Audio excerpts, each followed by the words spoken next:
Hello students.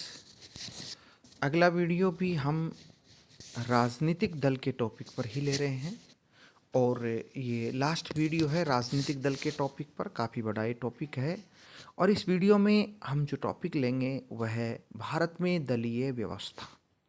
Bharat में दलीय व्यवस्था की बात इस टॉपिक में हम करेंगे, इस वीडियो में हम करेंगे। भारत में दलीय व्यवस्था के विकास का विश्लेषण अगर हम किया जाए, भारत में दलीय व्यवस्था के विकास का विश्लेषण अगर किया जाए तो 4 भागों में बांटकर दलीय व्यवस्था के विकास का विश्लेषण किया जा सकता है। जैसे सबसे पहला तो हम ले सकते हैं एक दल प्रधान या प्रभुत्व वाली दल व्यवस्था जो हमारे यहाँ रही है। दूसरा प्रकार हम ले सकते हैं द्विदलीय प्रणाली की ओर उन्मुख व्यवस्था। तीसरा हम ले सकते हैं बहुदलीय व्यवस्था और चौथा हम ले सकते हैं द्विदलीय प्रभुत्व वाली बहुदलीय व्यवस्था। द्विदलीय प्रभुत्व वाली बहुदलीय व्यवस्था, ये 4 भागों में बांटकर हम भारत में दलीय प्रणाली का विश्लेषण या दलीय प्रणाली के विकास का विश्लेषण कर सकते हैं। पहली बात हम लेते हैं एक दल प्रधान या प्रभुत्व वाली दल व्यवस्था। अगर भारत की हम बात करें तो भारत में हम कह सकते हैं कि कांग्रेस का जो गठन हुआ था 1885 में, तब से लेकर 1967 तक राज्यों में व 1977 तक केंद्र में एक दल प्रधान व्यवस्था रही है और कांग्रेस ही प्रधान या प्रमुख दल रहा है। सभी राज्यों में कांग्रेस की सरकारें रही हैं और 1977 तक केंद्र में कांग्रेस की सरकार रही है। इसलिए इस काल को, भारतीय दलीय व्यवस्था के विकास के इस काल को, चूँकि भारत में बहुदलीय व्यवस्था है लेकिन इस काल को एक दल प्रभुत्व वाली दल व्यवस्था का काल कहा जाता है। दूसरा काल जो आता है वो आता है द्विदलीय प्रणाली की ओर उन्मुख व्यवस्था। द्विदलीय प्रणाली की ओर उन्मुख व्यवस्था, भारत की जो दलीय व्यवस्था है वो 1967 से द्विदलीय प्रणाली की ओर उन्मुख हुई और 1967 से 1988 तक इसी रूप में देखा जा सकता है। जैसे हम कहें कि भारत में पहली बार 1967 में चौथी लोकसभा के चुनाव में तथा कुछ राज्यों की विधानसभाओं के चुनाव में पहली बार क्षेत्रीय दलों ने एकजुट होकर कांग्रेस पार्टी को चुनौती दी थी तथा जनता पार्टी दूसरे दल के रूप में उभरकर सामने आई थी। और 1967 में पहली बार लगभग 8 राज्यों में गैर कांग्रेसी जनता पार्टी की सरकार बनी या अनेक दलों ने मिलकर ये सरकारें बनाई। और 1977 में पहली बार केंद्र में भी पहली गैर कांग्रेसी सरकार बनी थी जनता पार्टी की, मोरारजी देसाई के नेतृत्व में। तो ये दूसरा फेज था भारतीय दलीय प्रणाली का। और भारतीय दलीय प्रणाली का जो तीसरा फेज है या तीसरा जो चरण है वह है बहुदलीय व्यवस्था का। बहुदलीय व्यवस्था का तीसरा जो चरण है 1989 से लेकर 2004 तक लगभग भारतीय जो व्यवस्था है वो बहुदलीय व्यवस्था रही और एक तरफ कांग्रेस प्रमुख दल रहा, दूसरी तरफ भारतीय जनता पार्टी प्रमुख दल के रूप में सामने आई, दल रही। देखिए इस चरण की अगर हम बात करें तो भारत में बहुदलीय व्यवस्था पूर्णतः अस्तित्व में आई 1989 में। ये माना जाता है 1989 में पहली बार अनेक दलों ने मिलकर केंद्र में वीपी सिंह के नेतृत्व में संयुक्त मोर्चा सरकार का गठन किया। संयुक्त मोर्चा सरकार का गठन किया। 1996 में एचडी देवगौड़ा एवं इसके बाद आई.के. गुजराल, इंदर कुमार गुजराल के नेतृत्व में भी संयुक्त मोर्चा सरकार बनी। 1998 में बीजेपी के नेतृत्व में राष्ट्रीय जनतांत्रिक गठबंधन एनडीए का गठन हुआ, अटल बिहारी के नेतृत्व में सरकार बनी। चूंकि एक दल कांग्रेस हो गया, दूसरा दल बीजेपी हो गया, जनता पार्टी बाद में बीजेपी हो गया, इन्होंने एक साथ मिलकर सरकारें बनाई और एक दूसरा विकल्प भारतीय राजनीति में दल व्यवस्था का लोगों को मिला, जनता को मिला, मतदाता को मिला।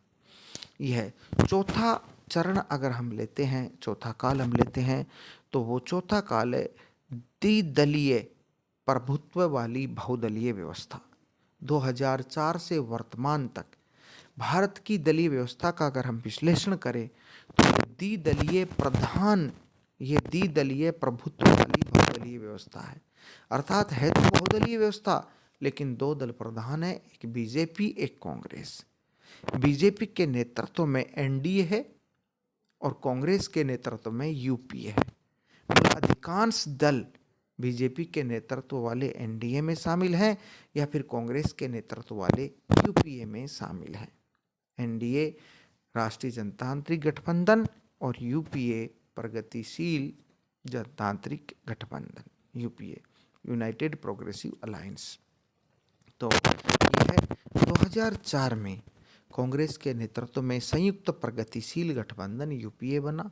मैंने आपको ऊपर बताया कि 1998 में एनडीए बना था, 1998 में यूपीए बना 2004 में कांग्रेस के नेतृत्व में। वर्तमान में भारत में अधिकांश दल इन दोनों गठबंधनों एनडीए और यूपीए के साथ जुड़े हुए हैं। वर्तमान में कांग्रेस व बीजेपी इन दो दलों की प्रधानता है। अन्य दल इन दो दलों के नेतृत्व में कार्य कर रहे हैं। अन्य जो दल हैं वो इन दो दलों के नेतृत्व में कार्य कर रहे हैं। दो दलों के नेतृत्व में कार्य कर रहे हैं। अब मैं आपको बता दूं, कांग्रेस के बारे में थोड़ा सा हम पढ़ेंगे। कांग्रेस के बारे में कई बार क्वेश्चंस आ जाते हैं, कांग्रेस का गठन और विभाजन से जुड़े हुए क्वेश्चन आ जाते हैं। तो भारतीय राष्ट्रीय कांग्रेस जो है उसका गठन हुआ था 28 दिसंबर 1885 को। 28 दिसंबर 1885 को एक ब्रिटिश अधिकारी थे ए.ओ. होम, एलन एक्टोबियम होम, इन्होंने इसका गठन किया था। इसके प्रथम अध्यक्ष उमेश चंद्र बनर्जी थे। और भारतीय राष्ट्रीय कांग्रेस का पहला विभाजन हुआ था 1907 में, जिसको सूरत विच्छेद के नाम से, सूरत विभाजन के नाम से जाना जाता है। और कांग्रेस दो गुटों में बट गई थी, उदारवादी और उग्रवादी। उदारवादी और उग्रवादी दो गुटों में बट गई थी। कांग्रेस का दूसरा विभाजन हुआ 1919 में और कांग्रेस से एक उदारवादी कांग्रेस, फिरोज शाह मेहता के नेतृत्व में उदारवादी कांग्रेस और एक मुख्य कांग्रेस। तीसरा विभाजन हुआ 1950 में और कांग्रेस और किसान कांग्रेस में विभाजन हुआ था, कांग्रेस और किसान कांग्रेस में। चौथा विभाजन हुआ 1967 में, सत्ता कांग्रेस और संगठन कांग्रेस। सत्ता कांग्रेस जिसको इंदिरा कांग्रेस भी कहते हैं और संगठन कांग्रेस कामराज पार्टी के नाम से भी जानी गई थी। पांचवा विभाजन हुआ 1977 में, कांग्रेस आई और कांग्रेस एस बनी। कांग्रेस आई कांग्रेस इंदिरा और कांग्रेस एस कांग्रेस सेकुलर देवराज अरश के नेतृत्व में बनी। छठा विभाजन 1999 में हुआ, कांग्रेस आई और राष्ट्रवादी कांग्रेस पार्टी एनसीपी के बीच हुआ। तो ये कांग्रेस का संक्षिप्त सा इतिहास था। भारतीय जनता पार्टी की अगर हम बात करें तो भारतीय जनता पार्टी देखा जाए तो कांग्रेस की कंपैरिजन में एक नई पार्टी है।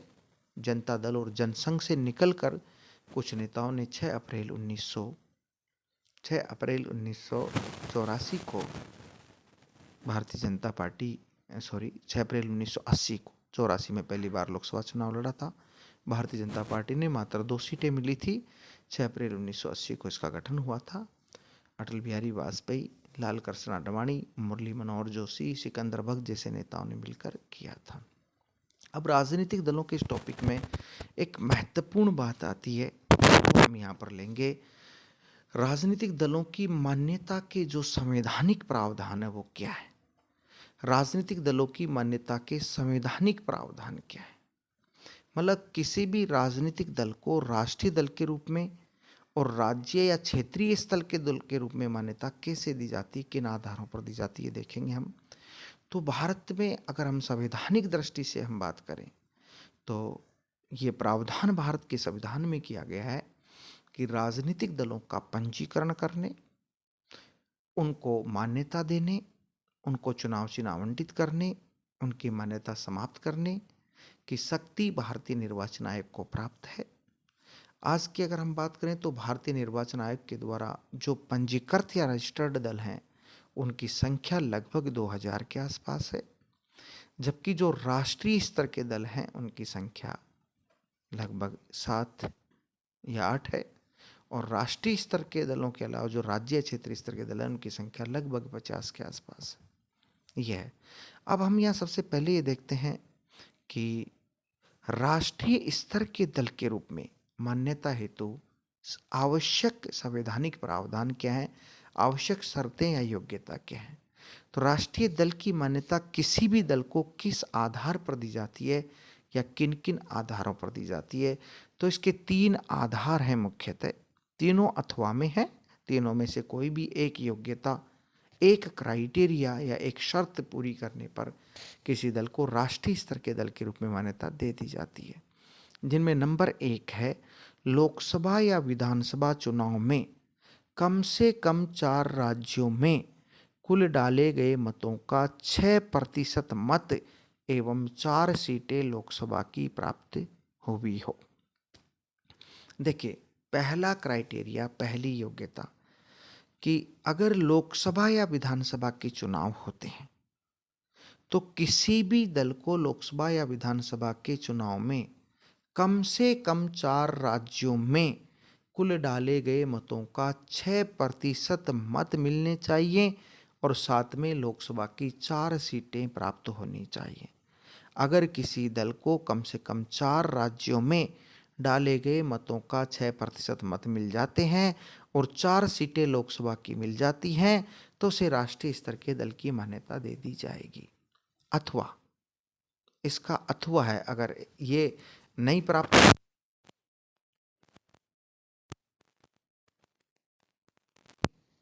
यदि किसी दल को कम से कम 4 राज्यों में लोकसभा की कुल सीटों का 2% सीटें प्राप्त हुई हैं। लोकसभा के चुनाव होते हैं पूरे देश में, और इन लोकसभा चुनाव में यदि किसी एक कम 3 राज्यों में, 3 राज्यों में चाहिए, कम से कम 3 राज्यों में लोकसभा की कुल सीटों का 2% सीटें अर्थात 11 सीटें अगर प्राप्त हो जाती हैं तो उसे राष्ट्रीय दल की मान्यता दे दी जाएगी। लोकसभा की कुल सीटें 545 हैं, 545 का 2% लगभग 11 होता है। यदि किसी दल को लोकसभा की कुल सीटों का 2% अर्थात 11 सीटें किन्हीं 3 राज्यों में, कम से कम 3 राज्यों में प्राप्त हो जाएं तो उसको राष्ट्रीय स्तर के दल के रूप में मान्यता दे दी जाएगी। अथवा, एक तीसरा क्राइटेरिया भी है अथवा, किसी भी दल को यदि 4 राज्यों में क्षेत्रीय या राज्य स्तर के दल के रूप में मान्यता प्राप्त हो जाती है तो इस आधार पर उसे राष्ट्रीय दल की मान्यता प्राप्त हो जाएगी। ये क्या है, देखिए, अगर कोई भी पॉलिटिकल पार्टीज या राजनीतिक दल, कोई भी पॉलिटिकल पार्टीज या राजनीतिक दल किन्हीं 4 राज्यों में राज्य या क्षेत्रीय स्तर के दल के रूप में मान्यता प्राप्त कर लेता है, राज्य या क्षेत्रीय स्तर के दल के रूप में 4 राज्यों में अपने प्रदर्शन के आधार पर मान्यता प्राप्त कर लेता है, तो 4 राज्यों में राज्य या क्षेत्रीय दल के रूप में मान्यता प्राप्त करने के आधार पर ही उसको राष्ट्रीय स्तर के दल के रूप में प्रमोट कर दिया जाएगा, उसको राष्ट्रीय स्तर जाएगी। ये तीसरी योग्यता है।